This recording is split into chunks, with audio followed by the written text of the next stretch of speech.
We have to talk about the cameos in Marty Supreme because I wish I had known it was going to be a game of Where's Waldo. Hey, I'm Mike. I studied film, I work in TV. And if you love movies as much as I do, hit that subscribe button and get notified when new content's posted. There won't be any spoilers in this review, but there are a few things I think you should know that will make your experience with Marty Supreme more enjoyable, whether you've seen it already or you plan on seeing it. First of all, Marty Supreme is a departure for writer-director Josh Safdie in that he's best known for his collaborations with his brother Benny. Together, the Safdie brothers wrote and directed Good Time with Robert Pattinson and Uncut Gems with Adam Sandler, to name-check a few.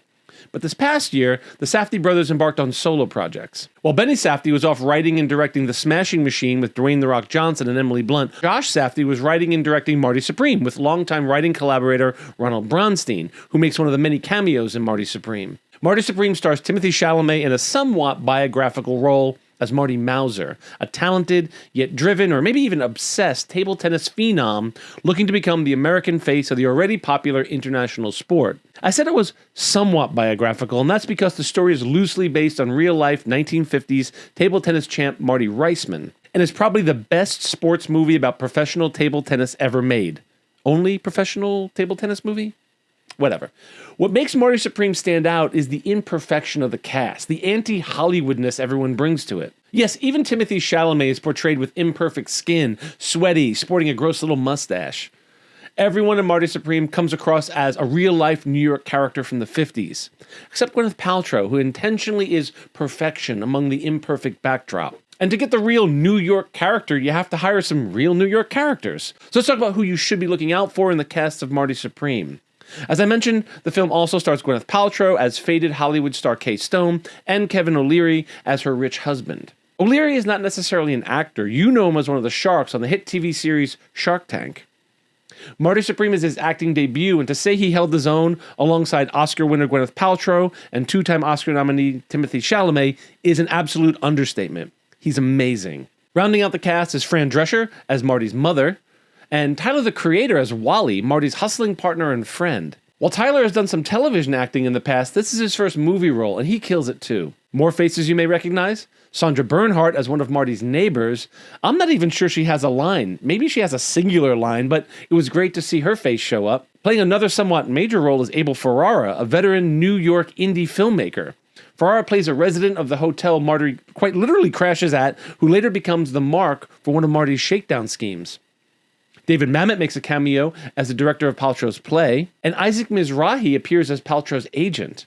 I read that Mizrahi is a family friend of the Safdies and once hired the brothers to shoot a campaign for Liz Claiborne. And Penn Jillette has a pretty big role. I saw his name in the opening credits and was waiting for him to pop up, but if I don't tell you where he is, I swear you'll never find him. The magician and half of Penn and Teller literally disappears into his role as Hoff, the recluse farmer who is harboring the dog both Marty and Ferrara are searching for. Okay, so now we're going to move a little faster. The woman shopping for shoes is Howard Stern superfan Marianne from Brooklyn. Marty's uncle and the owner of the shoe store Marty works at is played by author Larry Ratso Rizzo Sloman.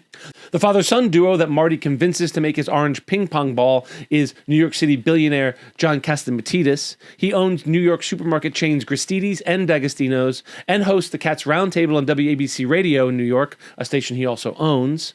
His son is played by Barstool Sports' Luke Manley, a.k.a. @Patrick Ewing, a.k.a. Lukey Lunchbox. The guy in the cage at the ping pong club is viral video celebrity Ted Williams, the homeless man with the golden voice. He became famous for this video. When you're listening to nothing but the best of oldies, you're listening to Magic 98.9. I'm not exactly sure why he was cast, but French high-wire artist Philippe Petit isn't seen on screen but lends his voice as the MC in the tournament scene in Brussels.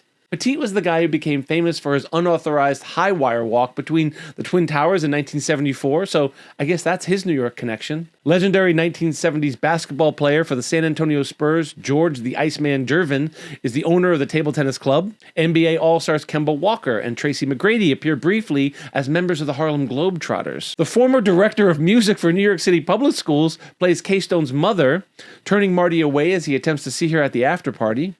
Pico Iyer, the English essayist, makes his acting debut as Ram Sethi, the head of the International Table Tennis Association. Randy Credico is a comedian turned politician and can be seen at the after-party. Credico had 3 unsuccessful runs for office in New York. He ran for the New York Senate seat in 2010, mayor of New York in 2013, and ran in the Democratic gubernatorial primary in 2014. He lost all of those bids.